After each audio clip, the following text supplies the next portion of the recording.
Welcome to the Unhandled Exception Report with Wayne Sloman and Andy Middleton.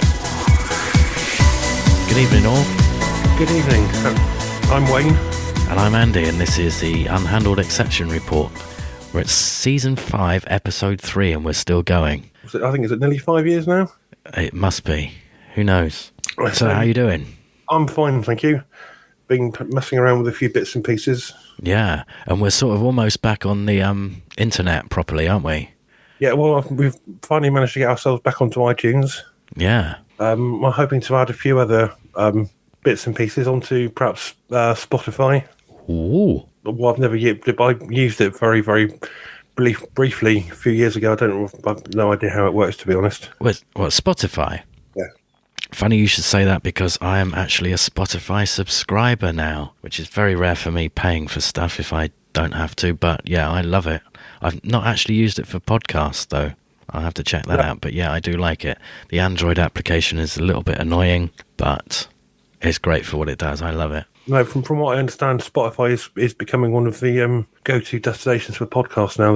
People seem to be using it a lot more for podcasts. It seems to be catching up with iTunes, and we've still got a long way to go, but it is making quite an impact. That's interesting. I never thought of... I saw that they were there, but never really got into it or looked at it. Well, this is good. I quite liked it that we were really niche and people would have had to work really, really hard to find us, but that probably means nobody at all would ever find us. So well done, Wayne. It would be nice to have some audience instead of just one person and your mum. Hopefully going to add us to, was it Stitcher as well, I think, radio? Oh, yes, I've heard of that, yeah. And tune-in radio as well at some point. I have a love-hate relationship with that. It is good when it works. What, tune-in? Yeah. You used to be able to record things on it back a few years ago, but they took that out. I don't know. I think I'm the same. Really, I used to use it to listen to a lot of the BBC stations. Yeah. But I gave up really because it kept on cutting out for some bizarre reason. Yeah. And they completely reworked their interface, didn't they? Tried to make it like some sort of social networking baloney. And I'm afraid they lost me at that point. But I still use it occasionally for stuff that you can't get anywhere else. The sad thing, I like listening to stations all over the world. There's one, for some bizarre reason, there's one in Canada I like listening to in Nova Scotia. Oh, right. I don't know why, but it's not VOCM, is it? No, it's it'd be CBC. Oh, right, yeah. Radio 1. Yeah, CBC 1, that's excellent, yeah. Interesting to listen to, because some of the subject matter they play during the day is just something you wouldn't get on in this country. All right. So you've been up to anything else? Well, I've not done too many technological things, really. I won't drone on too much about radio stuff. Halfway through repairing a computer. Still debating whether to try Windows 10 on it or not. I don't know. No, well, I've decided to completely give up with Windows altogether now. I haven't. Yeah. Well, it still aims to be a Linux computer, firstly, but I have too many things now that need Windows, which is depressing. Moves on quite nicely onto what I've been doing this week. I've been trying several different, couple of different Linux distros. I've been using Debian for ages and ages now without trying anything else. So one I tried this week was Linux Lite. Yep. It's very similar to Linux Mint. It's based on Debian. Just had it on a CD knocking around, so I thought I'd give it a try. And it works really well with a lot of the Windows stuff I've tried on it so far. So it could be worth you trying that, using Wine for the other Windows stuff that you use. All right. Yes, it might work, it might not. But yes. The other one I tried this week, and I've completely forgotten what it is, but it wasn't worth bothering with anyway. Well, I just get fed up with Debian and everything breaking. You tried it, but that was the reason I was trying different things, was because I was trying to go back to doing the Fishcake Linux distro again. All right. Trying to find because there's a thing called Linux Remaster or Respin, where you can take the install that you've got on your computer and then you can turn it into a live distro. But for the life of me, the Debian, I couldn't get anything to work with that. So I've yet to get it to work with Linux Lite, but it's looking more hopeful than it did beginning part of the week anyway. But I don't know if you saw a piece of video the other night, but the Atari. Did you hear about the Atari box a couple of months ago? I've heard little bits about it, but I can't say I know too much about it. Well, apparently they did have a Kickstarter project for the Atari box, but on the day that they were due to release it, they actually deleted the page or cancelled the project. Oh. So apparently this week there's it's a game developer conference is on this week. They are supposed to be releasing the updated project, calling it the Atari VCS. Oh. So I've seen pictures of it. And it does pay quite a good homage to the original VCS. But excellent. But whether it'll actually appear or not is a different matter. Yeah. And they were asking for about $300 for it. That is a surprising amount of money, considering the electronics probably are going to be fairly simple by today's standards. Yeah, so whether it appears or not is waiting. Well, at least you spurred me on talking about Ataris last time. We had another snow day here in the wild wilderness of southwest England, and I got my Atari VCS out and played several games. Had a great time. Thank you. And I do already have a couple of duplicate games for you. Well, look, yeah, I will have to source another power pack that doesn't bust and frighten me of electrocution. Oh, you busted it, did you? No, it was when I think I mentioned on the last episode that when I plugged it in, it buzzed quite loudly, and because it was an old ZX81 power pack that they just stuck a different end on. And I've been trying to source original joysticks as well. We're having a look on Amazon, and they're nearly 30 quid for a replacement. Yeah. It's a CX40 is the original. I'm loath to go back to eBay to buy anything after last time I got ripped off. So, well, moving on then. Oh, I have been watching. I'm sorry, it's a bit Linux based, unfortunately today. But the things that have been interesting me this week, I've been I don't know if you've heard of a bloke called Brian Lunduke. Brian who? Brian Lunduke. No. Brian Pilton? No, this is Brian of San Francisco, I think, not Brian of Exeter. No, afraid not. No, well, tell. He's done it's going back to about 2009. Every year or so, he's been doing a talk about Linux sucks. Just he's an advocate for Linux and uses it on a daily basis. But he's been doing talks where he just points out all the crap that's within it. But so I've been watching some of his videos on YouTube the last week or so. He's going through a 30-day challenge at the moment to see if he can do without living like it's 1989. So he's got just an old mobile phone, and if he wants to use a computer, he's only using a desktop or a laptop, which is at a table. He's not carrying around a smartphone or like that. I think I have seen that on YouTube, actually. It's quite funny, really. Obviously funny if you're interested in that sort of thing, but... The new Raspberry Pi's been released this week. I saw that, yes. It's very exciting. Yeah. I'm hoping the prices of the others will come down, because I need some to do stuff and doesn't have to be too powerful. I think those Zero ones are really cheap now, aren't they? I think they're like £5 or something silly like that. Mind you, I've got two sat in a drawer that I don't use, so I won't be buying another one. There's no point. Right, last time we promised that we would look at some Android applications, didn't we, Wayne? Yes. Have you remembered? I have, yes. Oh, good. So have I, actually. Just to surprise you. What was mentioning of the bad weather we had over the last couple of days is related apps that I've been using to keep myself a bit Devonshire, wasn't it? But keep myself informed of the weather, so I could make sure that I didn't get snowed in, or I could make sure that I was safe at home, nice and warm. Yeah. It's a free app, but help if I actually get the name of the bloody thing, wouldn't it? Yeah, it's called My Radar. All right. So it's gives you a like a sort of an hour and a half.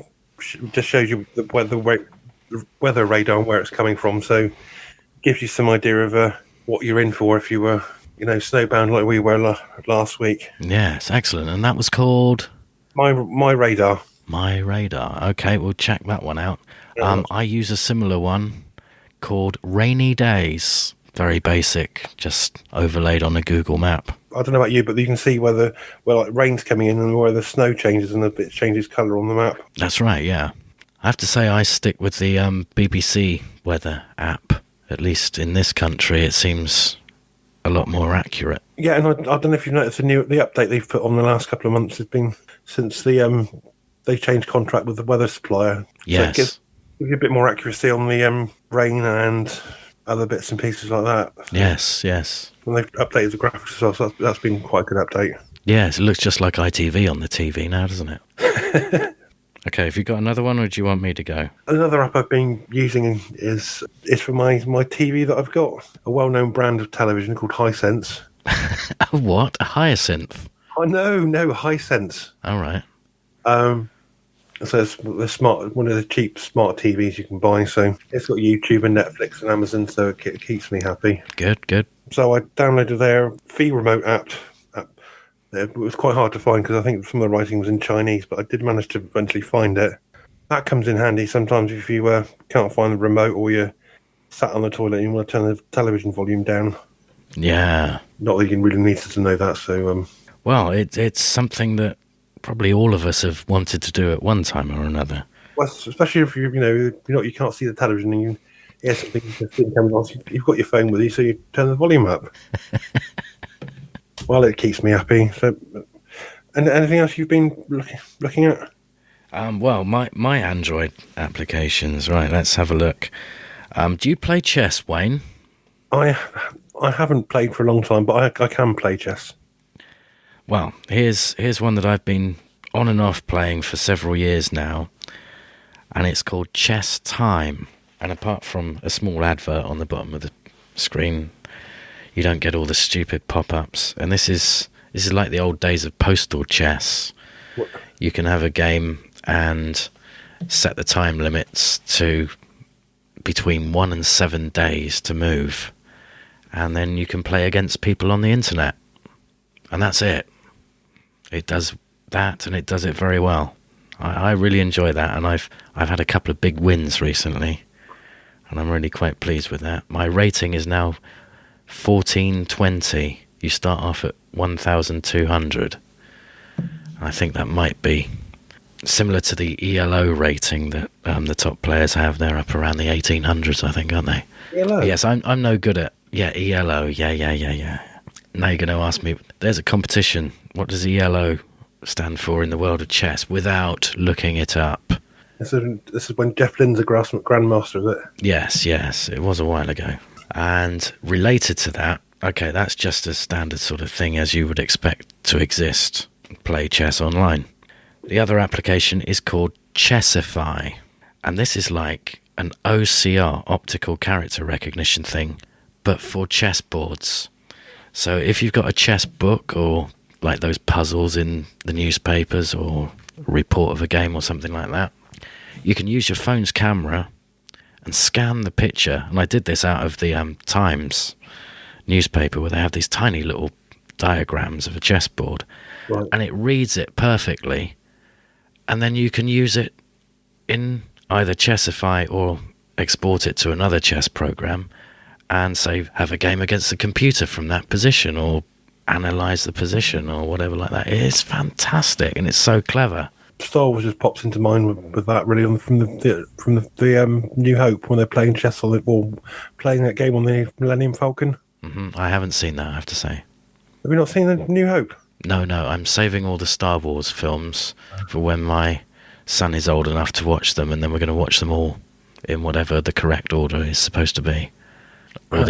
I remember reading on the internet, and there's a big debate about that, and people say you should still watch them in the order that they were released. So we'll do that. Yes, I haven't seen... is it Return of the Jedi? Was the last Star Wars film I've seen. I've ever told you the story. My brother, this is going back a few years now, he showed the original 3 films to my niece, and then he put on the newer ones. And within about 10 or 15 minutes of watching, well, the George Lucas ones anyway, prequels, he said, "Oh, Daddy, can we have the real Star Wars on?" That's right, yeah. Okay, so one more application from me. Perhaps a bit sillier and a bit less useful, but this one is called... Oh, is it really just called that? It's called Camcorder. Right. And this is just a video recorder like the standard one you get with your phone, but it applies a little bit of filtering and puts the date and time in the corner of the screen, so it looks like a VHS video recording from, say, the 80s or 90s, and it does it really well. That's all it does. It's great fun. What more do you want? Exactly. And it works on videos that you've made in the past or have downloaded, so you don't have to sort of think, this is a good opportunity to take a video in that style. You can just apply it to a pre-recorded one. No, I think I will have a look at that, because it'll be quite interesting. The old DVD rips I've got, that'd be quite interesting to see. A film from the last couple of years now. Put the old VHS effects on it, that'd be quite funny. Yeah. And I'm still using the great Zello. I don't know if you still do, but I love it. It's ridiculous. I think the last time I can't remember now. I think something you might have sent me a link listening to the last time. I think it was, I can't remember now. The Glasgow channel. No, it wasn't Glasgow. I think it was somewhere in America. They were talking about guns and... Oh, yes. That was the repeater in LA, yes.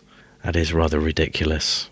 Personally, I wouldn't want to be giving away personal or too much detail like on a channel like that if anybody could listen to.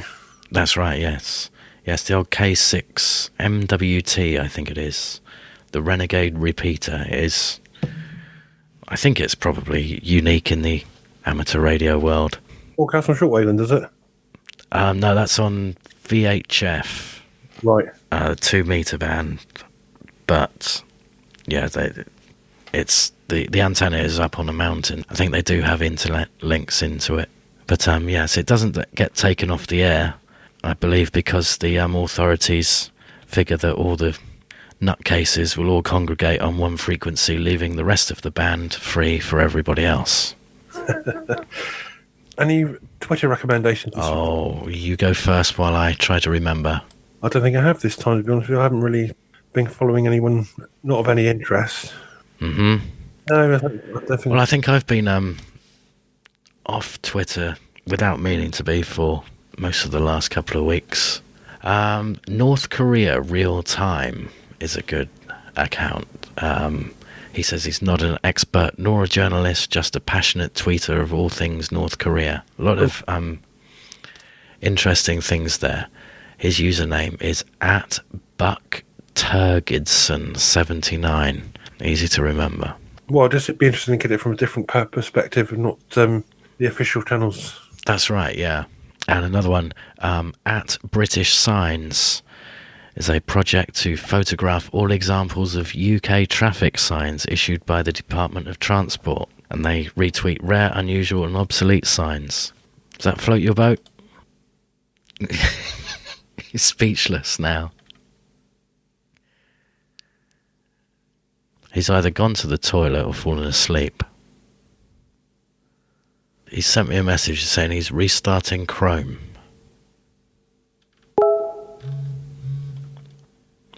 He's restarting the computer now, guys. Hello? Oh, you're there. I am on my phone. Right, hang on, let's turn this off a minute. I don't know why, for the life of... I've had this problem before because I've got the those power line adapters. Oh dear, yeah. Sometimes they, for whatever reason, they just stop working, and I don't know why. But does this sound any better or worse? A little bit worse, but it's okay. I don't know if I've mentioned to you before about that couple that went round the UK summer of last year, called All the Stations. Yes, I did see some of their stuff on YouTube as well when they came to my little station. I think they did that quite recently, actually.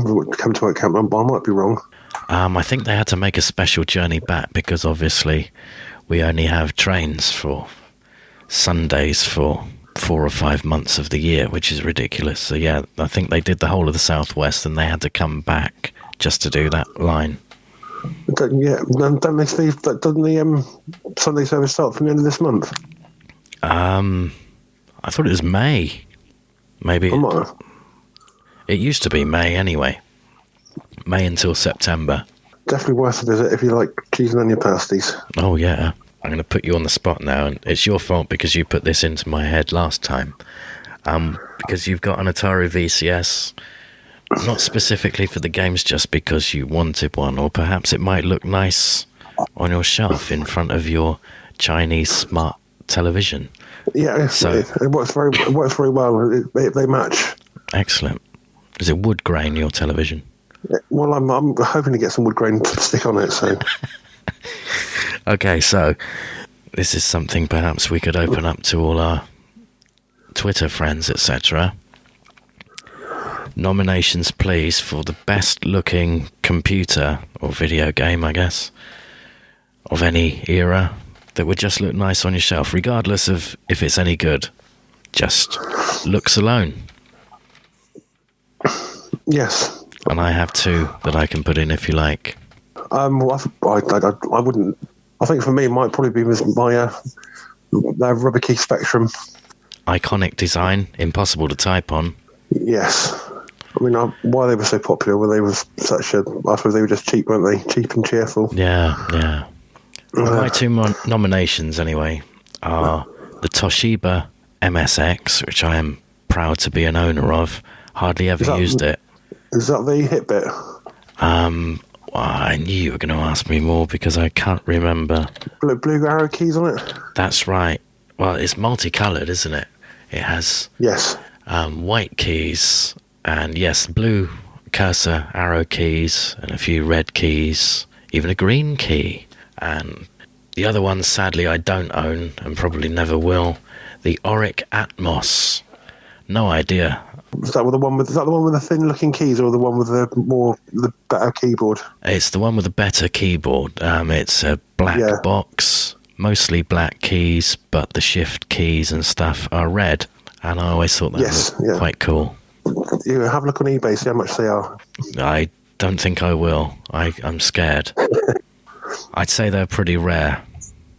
They are, yes. Also, as well, just going on, because obviously with our new the new show and obviously the new link on iTunes, I don't know about because we've lost some of the episodes, or whether anybody listening has got any old episodes they might like to send us so we can upload them. You honestly think they kept them? Well, I have several. I know there are several more on a computer which is still in hospital at the moment. Right. So I would be confident I have most of them, but yes. If there's any collectors out there, you could have got something very, very rare now. So, and if we do get any of the old episodes, or we get anybody sent, we will upload them as a bonus treat for the month. Yeah, or a punishment. There's been some golden moments. There has. Well, the highlight, obviously, the summertime special one. That was the highlight, wasn't it? That was good. Yeah. All right. On that note, I will say goodbye. Thank you for listening. Okay, guys. Thanks very much. We'll get some more stuff together. Follow us on Twitter at UERPod. And we will put the link to the show on the Twitter page, because I can't remember what it is at the moment off the top of my head. Exactly. Yeah. Check us out on Twitter, and one day we'll have it all working like a proper podcast. Yeah, well, that's half the fun not being prepared, isn't it? It's our charm. Right, goodbye. Okay, good night, guys.